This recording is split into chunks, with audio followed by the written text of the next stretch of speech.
Welcome back. We're going to open this episode in a very familiar light, with me starting out for a 100-coin star that Mike had previously failed. At least some things never change. We like consistency here at TSR. We sure do. That's right, Alex.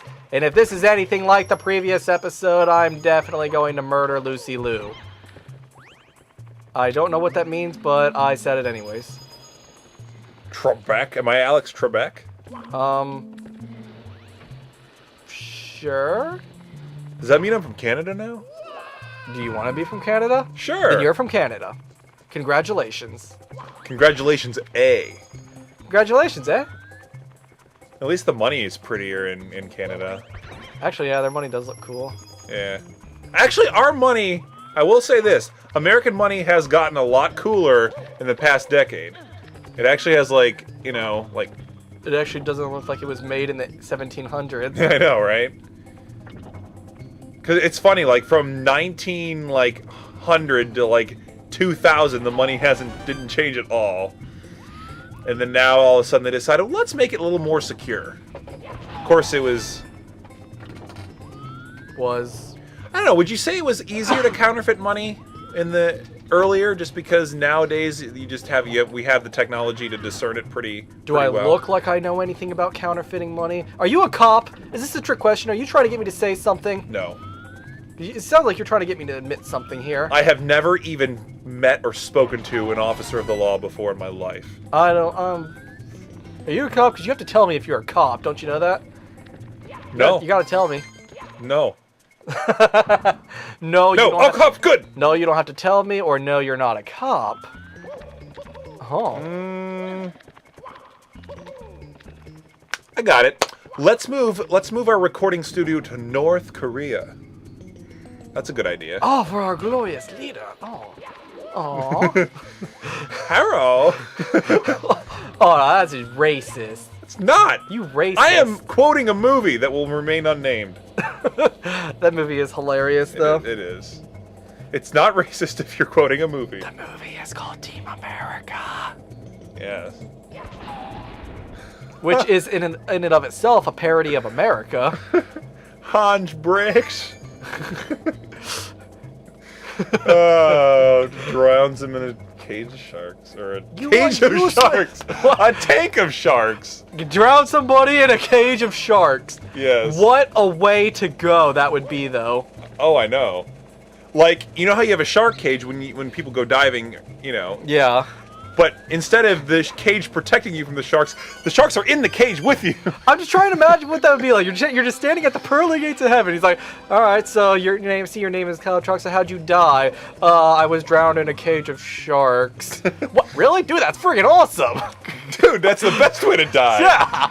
Oh, dude, move this guy up to the front of the line. It's an award. Yeah, seriously. It's like, oh, I remember this guy. He's the guy that drowned in a cage of sharks.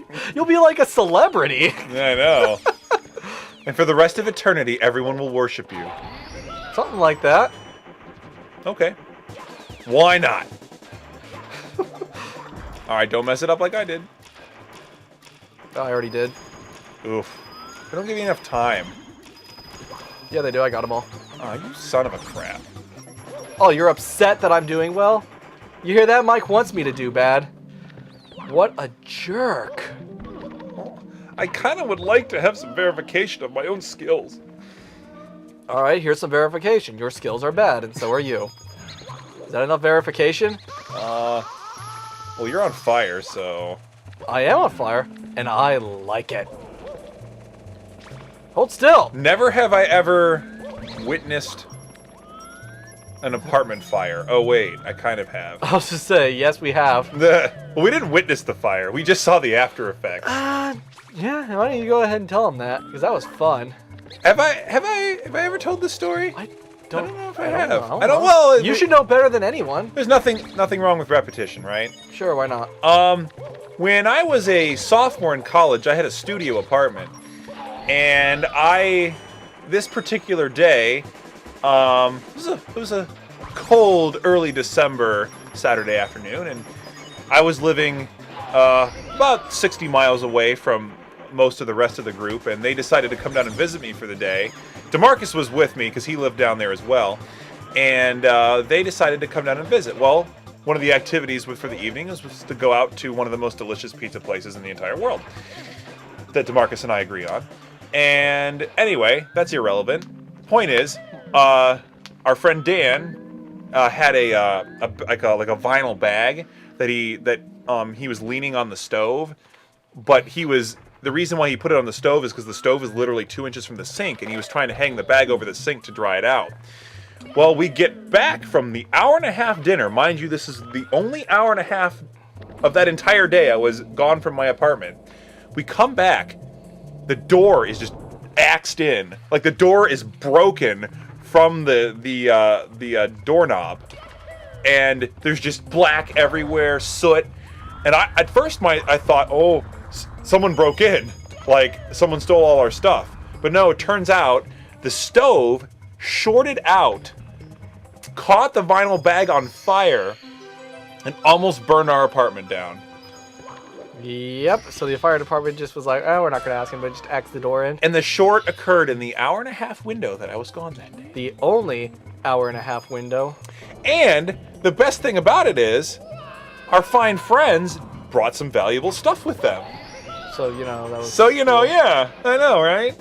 Could have burned all up in a fire. Yeah. Oh, you know what the firefighters did, which I think is silly? What? No offense to firefighters or anything like that, but it was an electrical fire. You know how they put it out? They turned the sink on and scooped water into the stove because there was like an inch of water inside the stove. Yeah, that's not a good It's like idea. you think in firefighter school they teach... Whoops. Well, that's what I get. Yes! I didn't fail for once! You I actually did. got the 100-coin star, though. Doesn't matter. You still failed at something. Wow. Mike's a jerk bag. Yes. Anyway. Jerk.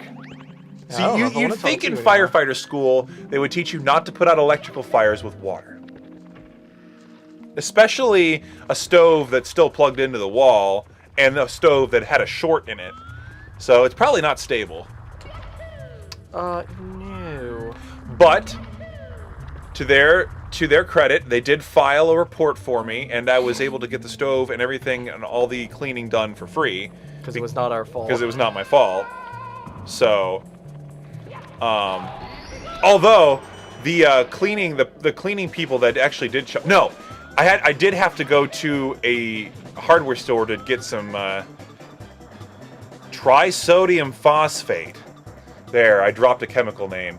Anyway, I had to go get some trisodium phosphate, and apparently it helps, clean like heavy-duty stuff like getting soot off the walls and everything like that.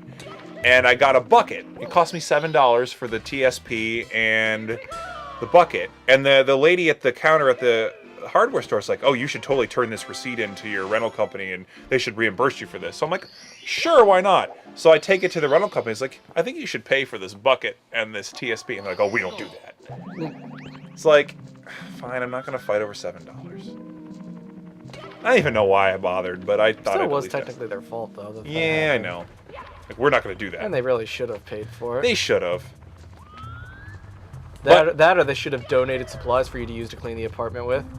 But considering they did everything else with minimal pain, although they did have to repaint the ceiling, and they didn't cover my nice office chair, and there's still white paint specks on it. So yeah, I was a little mad about that, but I mean, it's not too big of a deal. But still, it's like, really? I mean, if you say that's not a big deal, that usually means it's a big deal. And if you say it's a big deal, that usually means that you're just a crybaby. But a very important advice to college students who are renting an apartment from less than desirable landlords: don't be afraid to put your rent in escrow if you must. Put your rent in It's what? a powerful tool. Put your rent in escrow.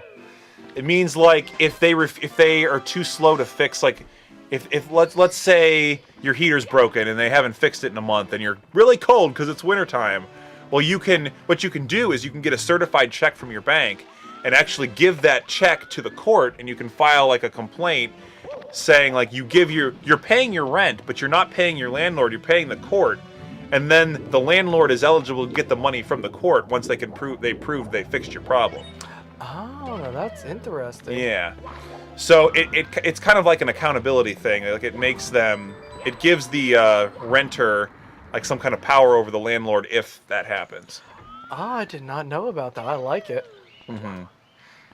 I was hoping to get this little switch cap thingy about star in. So, like for example, we had several problems with our apartment that needed to be fixed. Like our stove never had more than 2 burners. The heater was broken for like a month.